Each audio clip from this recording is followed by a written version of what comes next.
am very, very happy today that our big Oga Mbata has won the election. President General Ohanaeze worldwide. We came all the way from Port Harcourt to support him because I am very, very happy that he won. What do you think that he will do different this time around? Because you know there's a lot of contemplation whether Ikwere Abundibu, Ikwere Abundibu. So what do you think, coming from that side, what do you think he's going to do different? For the fact he came out and owned up that he's an Igbo man. And most of the Ikweres, their names are Igbo names, even sometimes in their spellings. And most of them, majority says they are Igbo, which means in every propaganda, there is a half-truth. So there is a truth in what they are saying. Most of them have searched their roots, and they know that they are rooted in Igbo, which made them to believe that of a truth, they are Igbos. So with this winning, I know he's going to harmonize everything. My name is Dr. Selina Ugoka Adebwa, the outgoing National Vice President General, and one of the team to screen the group being sworn in today. So what I think about the process? Well, the whole arrangement is very good, very cute. All the address is read, very nice, and things that will bring us together as Igbo people. And I'm thrilled by the election of this man as the President General from Rivers State. So we are also happy. We think that the hand of God is in it. Well, haven't started well. We think that the way the election was conducted, you know, surprised everybody. Because we normally do some election, even if you have interest, you go and lobby the voters, some of us that are delegates, to vote for your candidate. But this time, you can see that the governors are deeply in Ohaneze, but it's for good. They will bring us up where we can stand and fend for ourselves. So I think it's a good day for me. I'm smiling home. Okay, do you actually think that is a fair and fair election, or is there any external force surrounding In this Omona, there is nothing like fair and fair election. This is not politics. This is one and one. Dear Candy, I'm good. You are good. In Igbo land, you find good people. You zone this to Onitsha South. You find so many qualified people there. Anybody you pick is okay. Coming from Onitsha South. You know, representing. So it is Umunne to Umunne. Those people struggling are from the same local government, from the same thing. So, and they are qualified because we screened them and found them qualified. So if you pick any of them, kudos.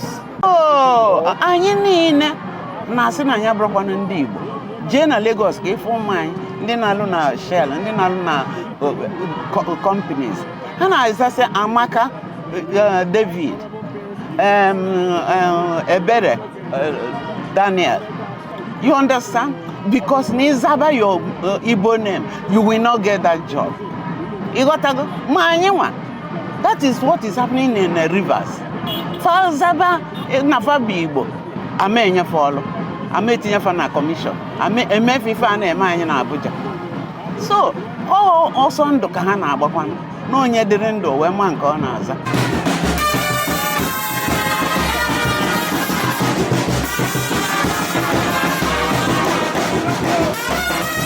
I'm Dr. Osunokewangwo from Umuahia, Abia State.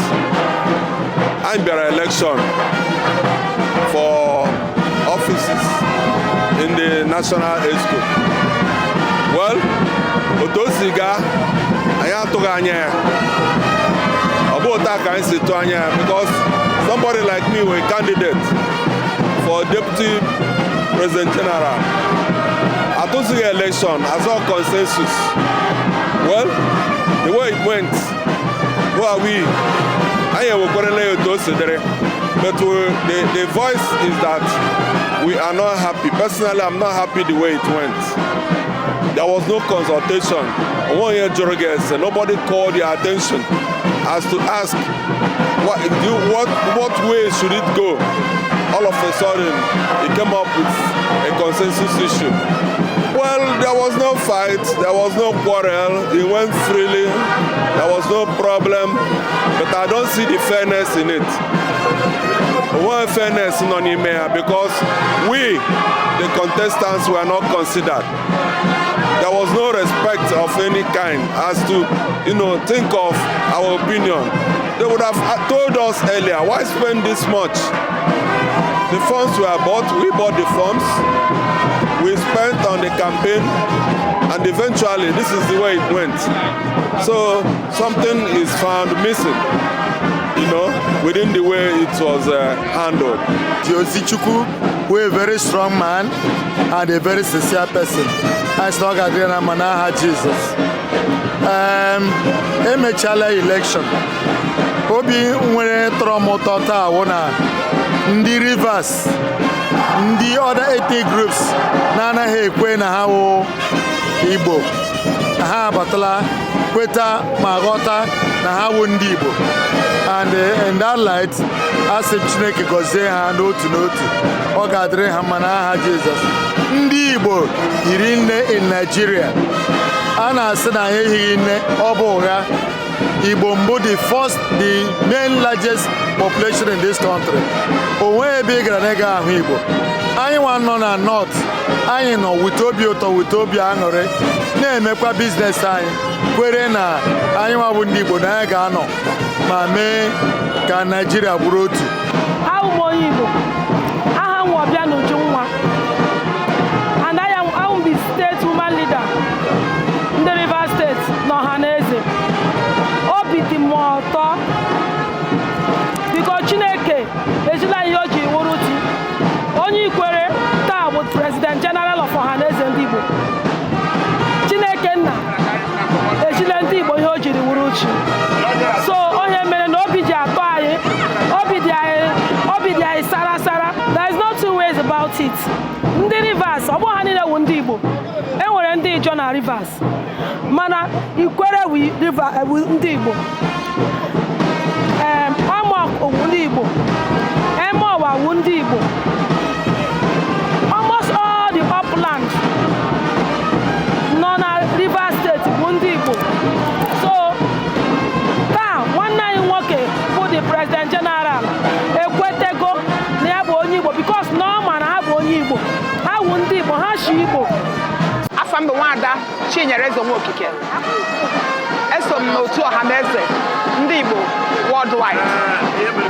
Ife anyị kọrọ ebe a wee metata bụ ịtụnye aka na ndị ga-achị anyị na Ohanaeze na etiti enu.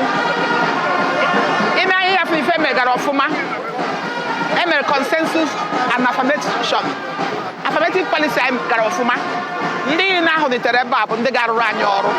Ndị Igbo zukọrọ ọnụ wee mee nzukọ wee sị na afa ga-abụ ndị ga-arụrụ anyị ọrụ. Onye ọbụla ewetara ebe a steeti ya kwadoro ya. Ị na-efu na steeti niile na-achị Igbo gọvanọs ha niile bịara ebe a tata. Aka afụnụrụ ife ka ọ dị otu a mbụ. Gọvanọ anyị niile bịara ebe a tata. Onye a bịara obodo send their representative. So n'ihe mere ebe a tata amaka. Anyị sị ka Igbo dịba na mma, ka Igbo mara ihe bụ mmekọrịta nwanne na nwanne, ka anyị ọpụoduo ya. Anyị na-emekọta otu a, anyị ga-eje emepụta n'etiti ọchịchị. Mana ọ bụrụ na Igbo na-agbasa agbasa, ife anyị na-eme a na-agbasa agbasa.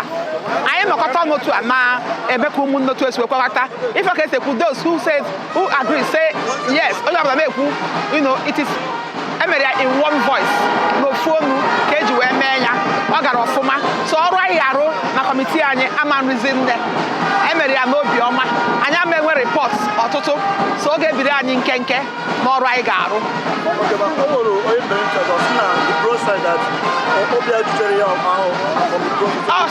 Ọsọ ofu onye anyị akọwagoro ya anyakwa m ya ịyọ wee sị ya na o nwere ihe mere o ji wee dị otu anwa mmadụ ịtọ ma ịnọ kwuo na ofu onye dị otu a ka a chọrọ ka o mee ife enwe dissenting voice a na-asị ka emetụ onye anwa aka n'obi. Anyị gwakwara ya nkwa ebe a taa na a ga-emetụ ya aka n'obi ego o ji gba fọm a ga-enyechi ya azụ expenses o mere a ga-akwụchighi ya site na amara nke Chineke. Anyị ncha bụ ofu ọrụgoro anyị ọrụgoro Ọhaneze ọrụ ọnwa anyị ka ọ bụ nwa anyị nwoke ka ọ bụ ama ntụfu etufu ọ nwanne ya ka e nyere ọrụ ọ ga-ejekoje sọpọtụ ọnya. Aha m bụ Chief Ojodume Emily nsi na Nioma na-abata adma etu m ji express the happiness o ji mbanyere ọ dị but at least it's indeed this is a different Ohanaeze now, a new era of Ohanaeze, and I want to thank the governors, the governor anyị wee mego ekelego m wee ọmanụ daalụsị wee daalụsị ike. Afọ m bụ Charlie Okechukwu, Honorable Major, m bụ the Public Relations Officer, Delta State Ohaneze Ndigbo. The question of culture and tradition na very even by only some part of our place they can Ndigbo ụfọdụ n'ime ba na ndị Kwale na Nava bro Ndigbo mana ị na-ebe anya n'ime because of our their origin okporo water but this now va water go that not from their origin Nava bụ Ndigbo etu akwa ka ọ dị na rivers ndị Ikwere na ndị a lot of people pana asị Nava bro Ndigbo but no when ndị bụ Ndigbo because of their their upbringing, their roots. In Anya, I swear we are from the Niger, from the Egypt. In Mala, Nanibundi, Vasala Wasa. From Nile to Port Harcourt, with the line, our ancestors also were and never been in Egypt.